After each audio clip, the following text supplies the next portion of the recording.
Hello বন্ধুরা, দেখুন আজকে মুদি দোকান দিয়েছি আমি। কত সুন্দর শসা দেখো, এদিক দিয়ে শুকনো লঙ্কা রয়েছে, কেরি ব্যাগ রয়েছে, সাপ রয়েছে, মুগ ডাল রয়েছে, চিনি রয়েছে, ছোলা মটর রয়েছে, তেঁতুল রয়েছে। দেখো কত কিছু আজকে সাজিয়ে রেখেছি। আজকে মুদি দোকান খুলেছি নতুন মাত্র আজকে আজকে দোকানটা দিল।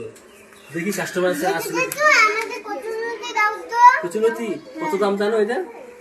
এটার দাম 50 টাকা। নিবা 50 টাকা? ঠিক আছে ঠিক আছে। না না, ও আগে বলে ফেলেছে ও নেবে। আচ্ছা হ্যাঁ, তোমার লাউ দরকার ছিল?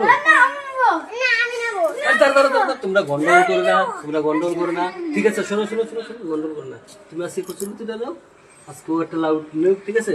আর কত কিছু রয়েছে দেখো, ওই দেখো লঙ্কা রয়েছে, ধনে পাতা লাগবে না আজকে? আমি আজকে নতুন দোকান খুলেছি। না না, কালকে নেবা, ঠিক আছে? হ্যালো বন্ধুরা, আজকে দেখো এ কোনো এই মুদি দোকান নয়, আমি বাড়ির আজকে জিনিস এনেছি। দেখো কত কিছু এনেছি আজকে। আমার সব জিনিসপত্র আজকে বাড়িতে জন্য লাগছে। এর জন্য আমি আজকে একটা দোকানের মতো একটা ভিডিও করলাম। ভিডিওটি ভালো লাগলে লাইক শেয়ার কমেন্ট বেশি বেশি করে দিবেন। Bye bye.